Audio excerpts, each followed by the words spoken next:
E seja muito bem-vindo ao canal, curta, se inscreva, compartilhe, ative o sininho aí para receber todas as nossas notificações. Hoje a gente vai falar sobre Provérbios 14 e aqui em Provérbios a gente percebe aqui que de fato o escritor ele já funilou o leitor. Então o leitor que está chegando aqui em Provérbios 14, ele recebeu uma grande bagagem ali em Provérbios 13, na verdade os 10 primeiros provérbios aí, e aí ele vai, vamos dizer assim, ficando mais leve nas repreensões sobre a pessoa que está lendo e começa a, vamos dizer assim, trazer repreensões diversas, né? Sabedoria diversas, provérbios diversos. Então é bem interessante porque cada versículo aqui parece ser resumo de algo muito maior, né? Um contexto muito maior do que apenas esse versículo, né? Então a gente vai tentar aí destrinchar um pouquinho, tá? E colocar aí uma forma de interpretar aí bacana para todo mundo entender, beleza? Então vamos começar. Provérbios 14. A mulher sábia edifica a sua casa, mas com as próprias mãos a insensata derruba a sua. Então veja que ele começa a fazer uma distinção aqui entre a mulher sábia e insensata,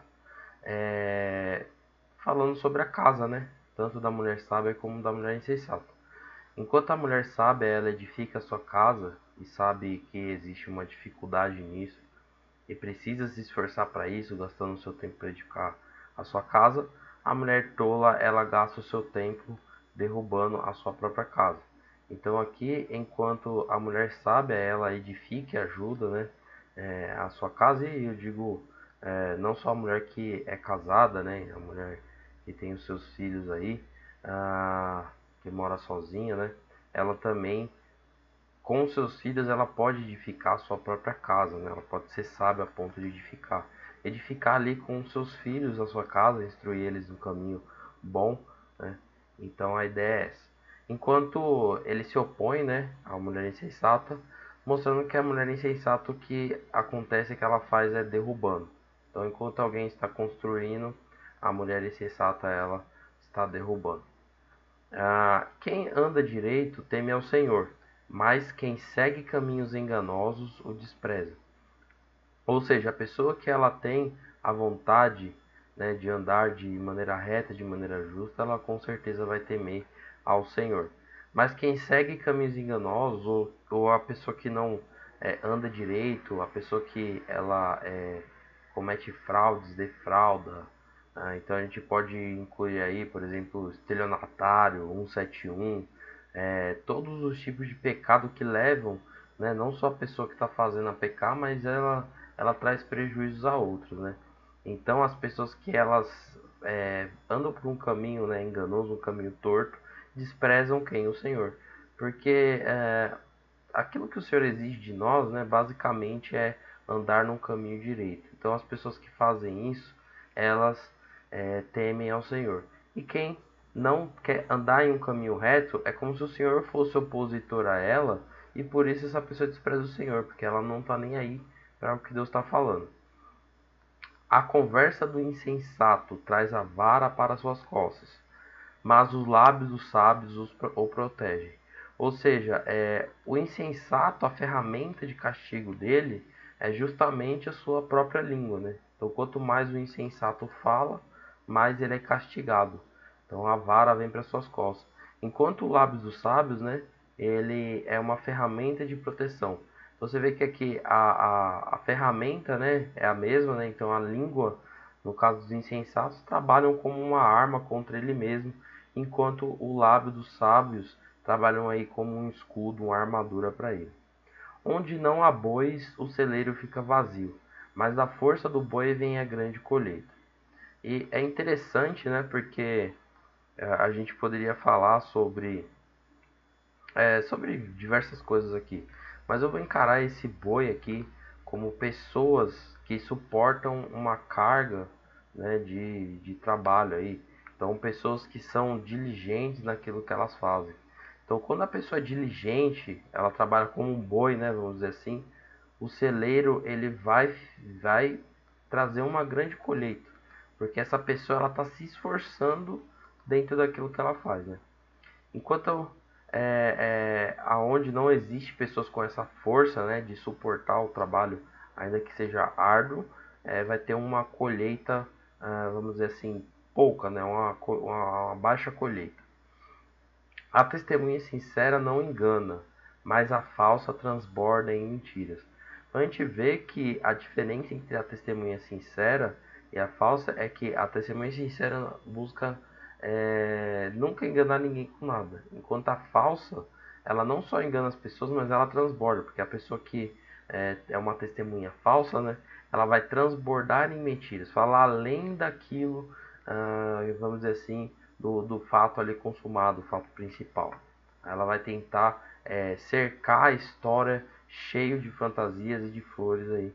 E por isso que ela acaba transbordando em mentira, indo além da conta em relação às mentiras. O zombador busca sabedoria e nada encontra, mas o conhecimento vem facilmente ao que tem discernimento. Isso porque o zombador, quando ele vai buscar sabedoria, né, quando ele precisa, ele não tem. É como se a sabedoria fosse um estoque, e ele vai olhar dentro dele e não encontra nada. Mas o conhecimento vem facilmente quem tem discernimento, justamente porque essa pessoa tem um estoque, vamos dizer assim, de sabedoria, e consegue buscar essa sabedoria em momentos ali que está precisando, ok? Mantenha-se longe do tolo. Então a Bíblia ela recomenda para que você fique longe do tolo, pois você não achará conhecimento no que ele falar. Então, se você não acha conhecimento na fala, na convivência com o tolo, é como se você estivesse perdendo o seu tempo, ficando ou se aproximando dele, criando intimidade. A sabedoria do homem prudente é discernir o seu caminho, mas a insensatez dos tolos é enganosa. Justamente porque, pense só, a pessoa que ela é sábia e ela é prudente, né? Ela busca a todo custo, né? Entender se ela está trilhando um caminho reto, sincero diante de Deus.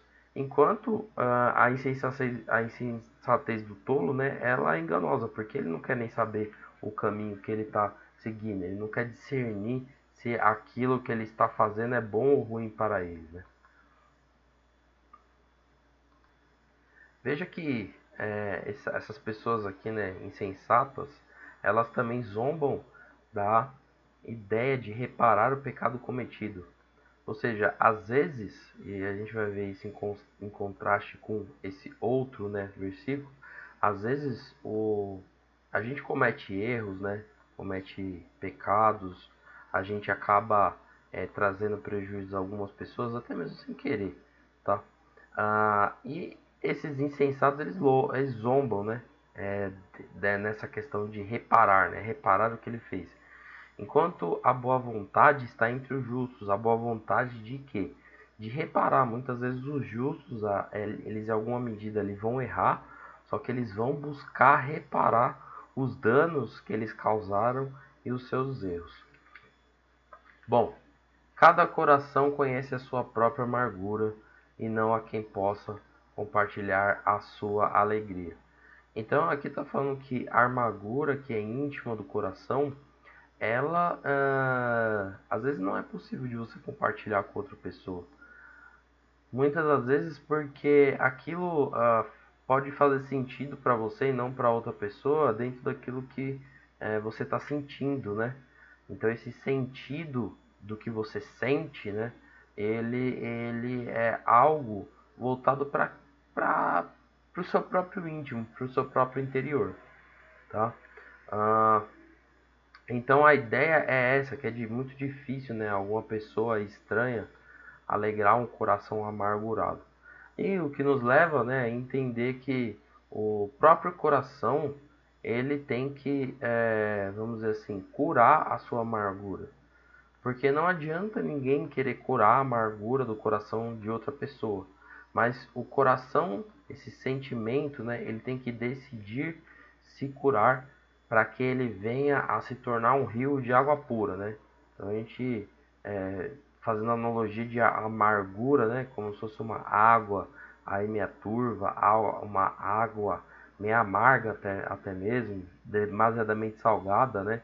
Então, quando o coração ele decide se transformar, né?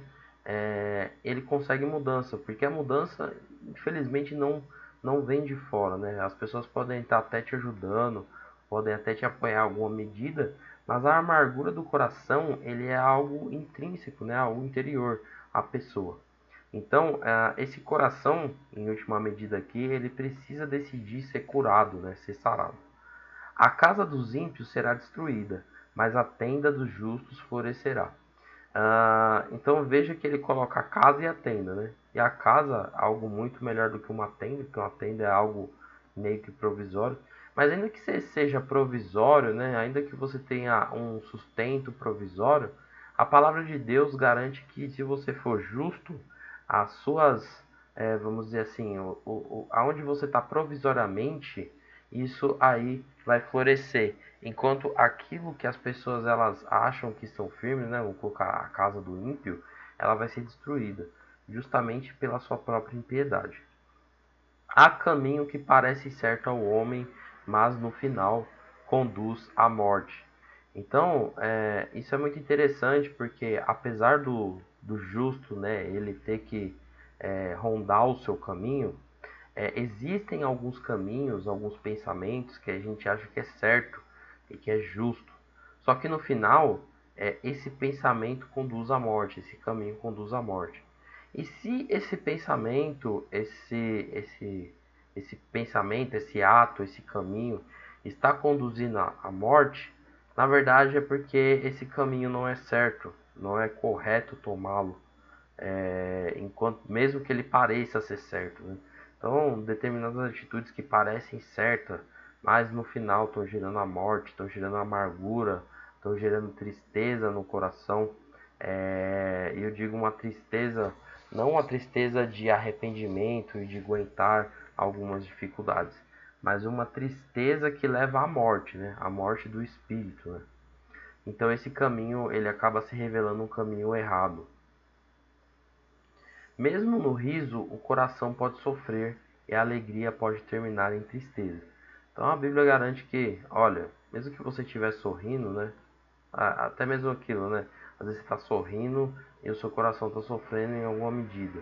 E a alegria também pode terminar em tristeza, né? O fim da alegria é a tristeza. Porque quando que a alegria acaba? Quando vem a tristeza. Mas muitas vezes, quando vem a alegria, a tristeza não vai embora, né? Então, riso mesmo no riso, né? Tendo uma alegria externa, o coração pode sofrer. Eu começo a ver isso linkado, né? Até mesmo com esse coração que conhece a sua própria amargura, né? Então pode estar bem relacionado a isso. Então o coração ele pode de alguma maneira estar amargo e demonstrar sorriso. E a ideia é como a gente já passou pro versículo anterior aí, é superar essa questão, a mudança que vem de dentro. Os infiéis receberão a retribuição de sua conduta, mas o homem bom será recompensado.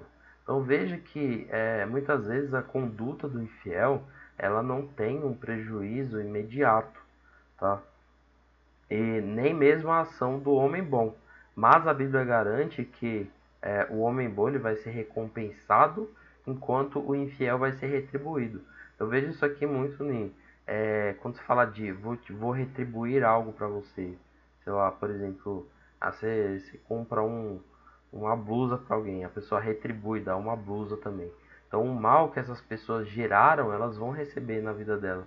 Enquanto quando a gente vê o homem bom sendo recompensado, não é uma questão de retribuição do homem bom fazer algo para ser retribuído, mas para ser recompensado. Então muitas vezes o homem bom ele pode fazer uma ação ali até simples e gerar benefícios além da conta aí, que não são proporcionais, né, à ação que ele tomou. Mas em alguma medida, por ele ser bom, ele é recompensado dentro desse sentido, né? Muitas vezes a recompensa, né, não vem do jeito que a gente espera, mas a retribuição é exatamente do jeito que a gente espera, do jeito que a gente fez, aquilo vai vir.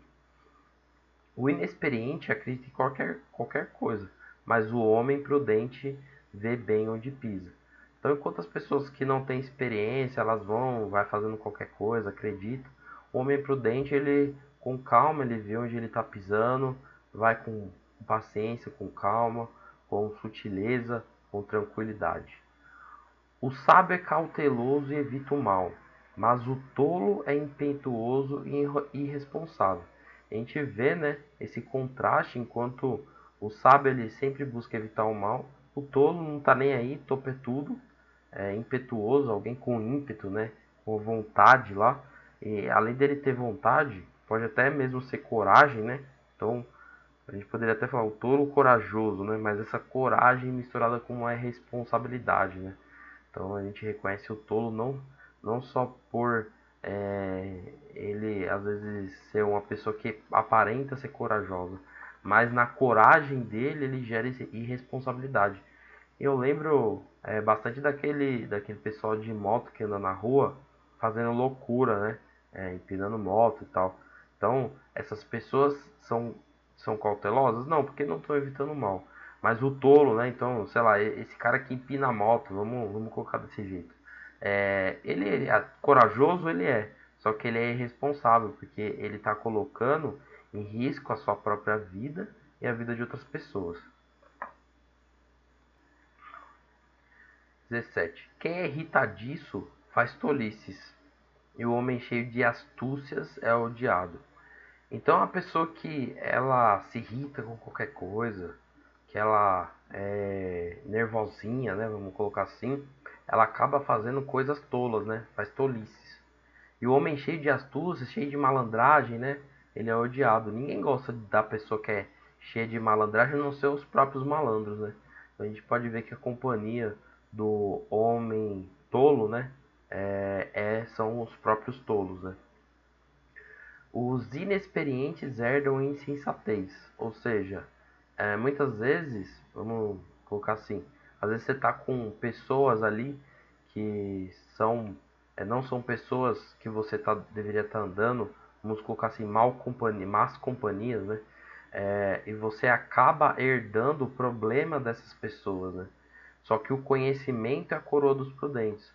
Ou seja, à medida que você conhece, você é como se você tivesse uma joia, né? Como se dentro da sua sabedoria você fosse recompensado, né? Aquilo te faz diferenciado, aquilo te coloca em uma posição de autoridade, de destaque, né?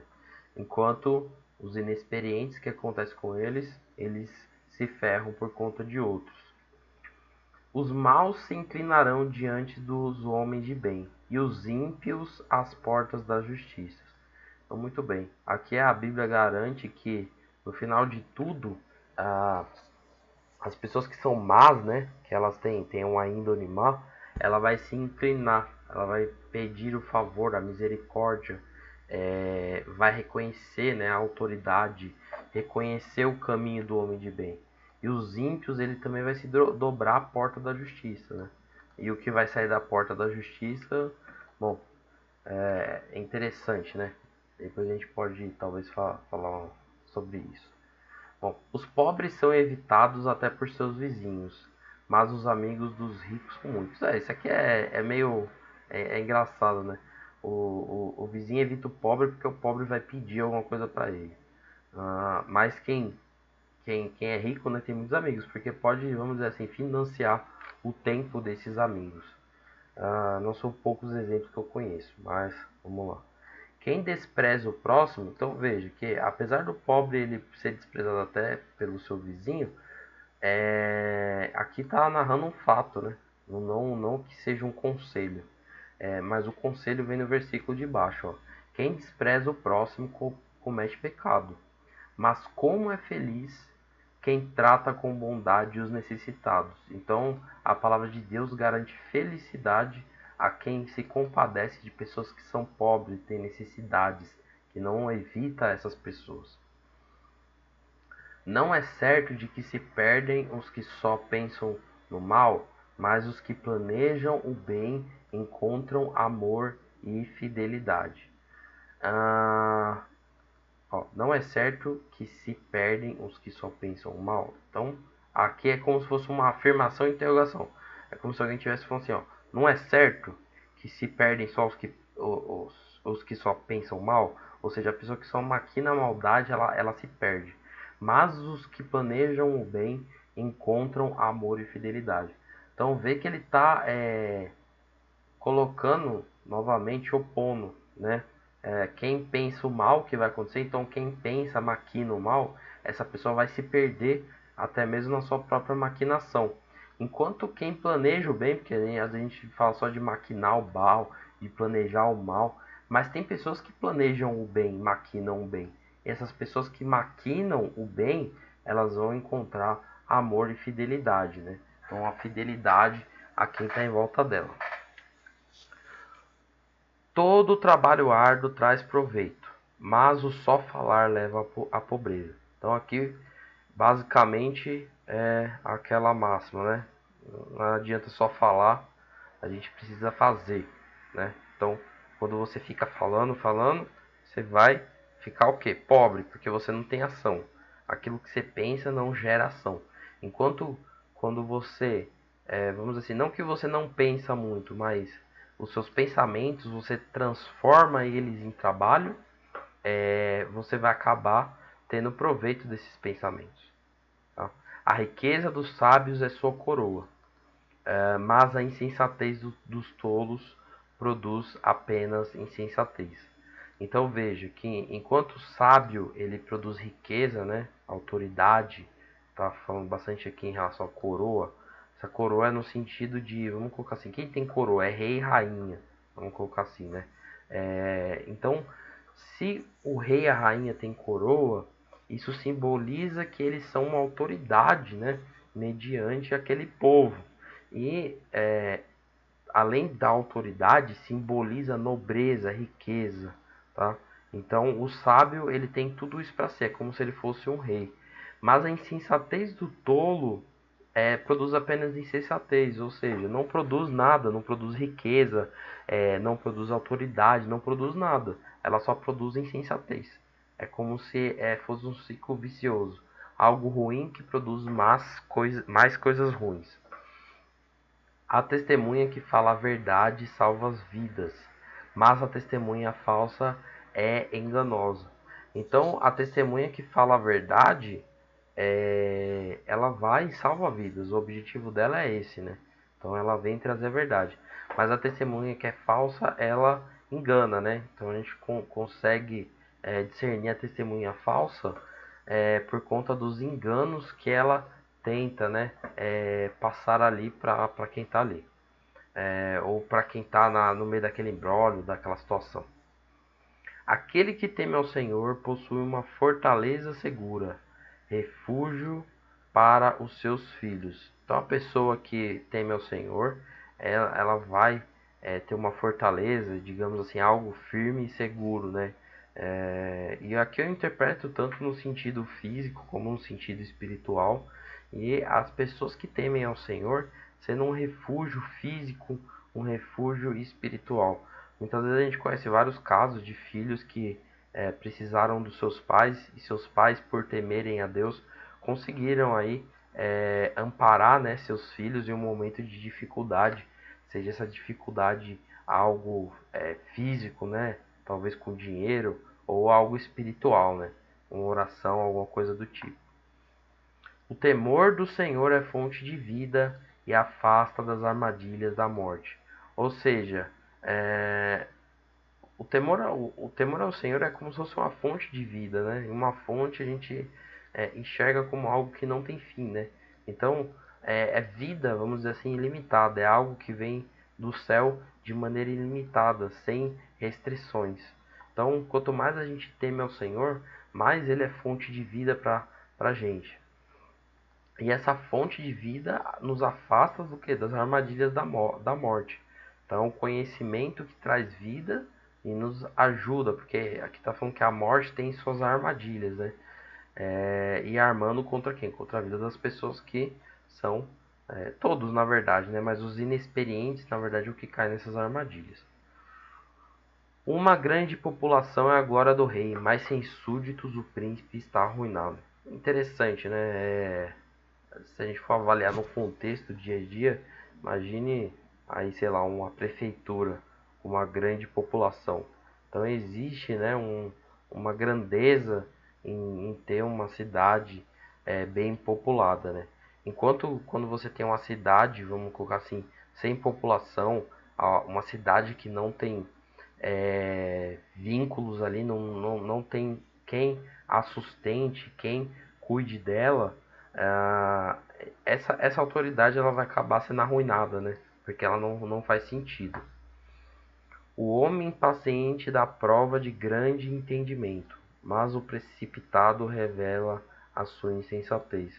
Então, enquanto o homem paciente ele ouve e começa a analisar o que ele ouve com base naquilo que ele conhece, que ele sabe, o precipitado ele não espera analisar nada, ele vai revelando a sua tolice, né, a sua insensatez. Ele vai falando até mesmo antes da pessoa terminar de falar, né? Ele não ouve, ele não pondera, ele não faz análise daquilo que foi falado. O coração em paz dá vida ao corpo, mas a inveja apodrece os ossos. Então, quando o nosso coração está tranquilo, o nosso corpo fica cheio de vida. Mas à medida que a gente inveja, né, ou não tem paz no coração, sendo cobiçando, né, alguma coisa dos outros, ou tendo algum tipo de comportamento que vai nesse sentido, os nossos ossos é como se ele fosse apodrecido, né? Ele traz doença para sua estrutura fundamental. Aquele que oprime o pobre, com isso despreza o seu Criador. Mas quem é um necessitado trata com bondade, honra a Deus. Tá? Então aqui mais um conselho falando que a pessoa que oprime, né, que ela traz opressão ao pobre, na verdade ela despreza o Criador dessa pessoa. Porque você não deve oprimir aquele que é criatura do Senhor, né? Porque se você oprime aquele que é imagem e semelhança de Deus, você acaba desprezando quem o criou. Mas quem é o necessitado trata com bondade, honra a Deus, tá? Enquanto você pode desprezar, né? E aqui ele coloca honra e desprezo em sentidos opostos, colocando que o contrário da honra é o desprezo. Então, a pessoa que não honra, ela despreza. Tá? Então, quando chega a calamidade, os ímpios são derrubados, os justos, porém, até na face da morte encontram refúgio.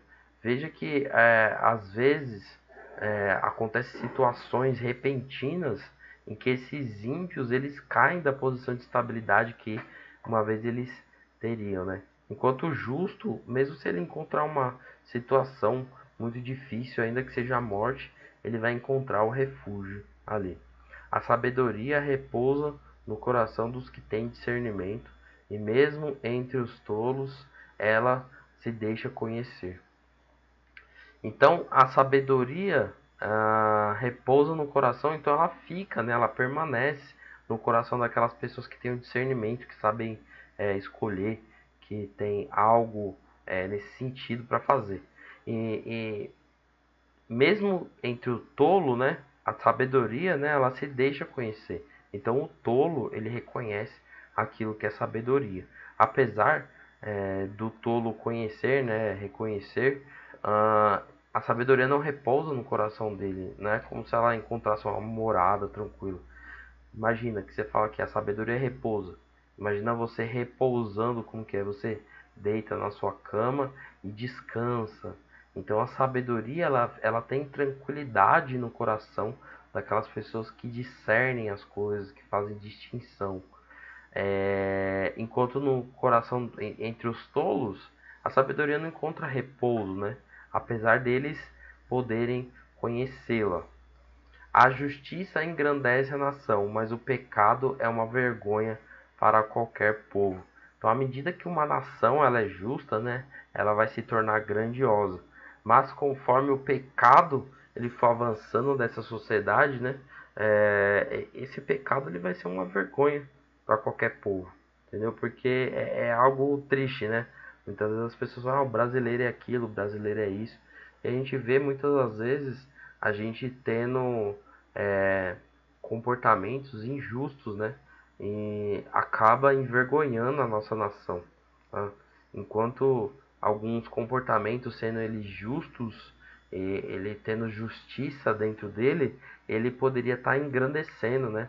Tendo o orgulho de ser, de ser daquela nação.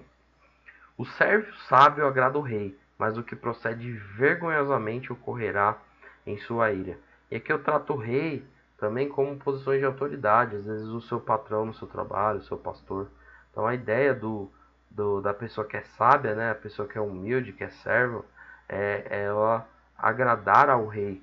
E não é uma questão de ser puxa-saco, mas de fazer as coisas de uma maneira plena, de uma maneira objetiva e de uma maneira boa, tá? Enquanto o servo agrada o rei, né?